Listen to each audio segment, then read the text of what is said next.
Hello everyone. Chapter 3 of One Child to Language focus on two of the four-mentioned sequences of development for young English language learners.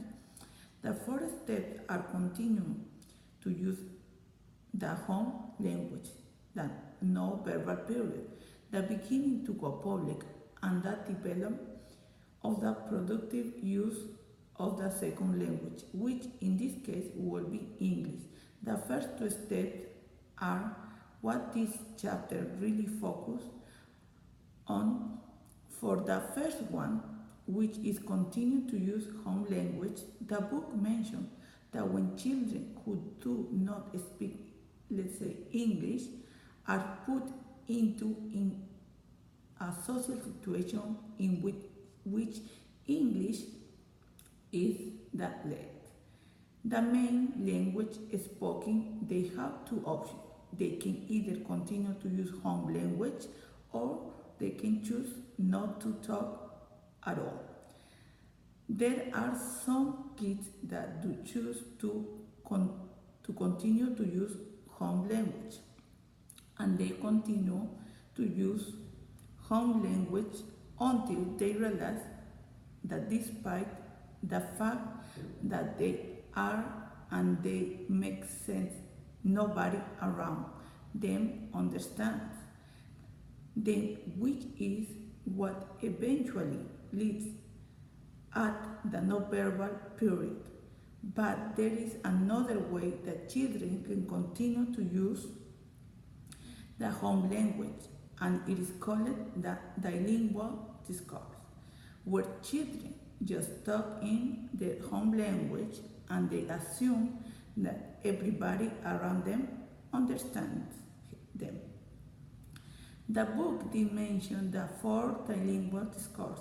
It is a lot more common in adult-child relationship or in a teacher-to-student relationship. That is for like what I just say in child to child most of the time.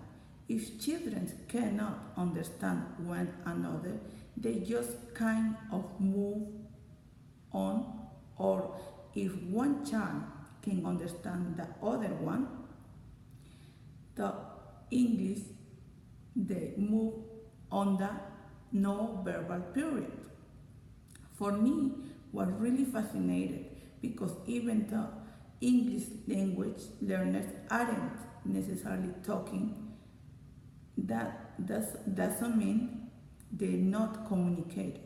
They actually employ quite a few non-verbal tactics to do things like get attention for requesting, protesting, and joking. Additionally, English language learners use this period to gather data, rehearse, and experiment with sounds and whatever language they're trying to acquire, and this can be seen through adult-child interaction. Like, let's say there's a child who is going through a no-verbal period and they go up to adults and they point a picture of a black Lego. The adult can say, "Do you want this black Lego?" And the child cannot communicate. The child is understand the language. They are just not ready to go public. With whatever knowledge they got, whatever sound they internalize, whatever words they have in their vocabulary, what really caught my attention for me in particular part of the no-verbal period was actually the sound experimentation. And I think it really because fascinating me that children can pick up that there is a certain rhyme to a language. Well, Unit 3 for authors in the classroom for me was really interesting because it is a way of us understanding the process of discovering self, ourselves, and others by learning and sharing stories of names of ourselves. We were also introduced to showing relationship between parents and teachers and to build support community among parents and provide opportunities to learn more about various families in this very interesting because we got to understand how persons names is one of the strongest mark of identity and in these cultures how ceremonies connect with their names and that is very interesting because usually that's the first thing that we come across to when seeing someone, especially in our class and with our students. Unit 4 is about how build communities. Work, so as a human beings, we are social, so we need to know another. We need one or another for survival.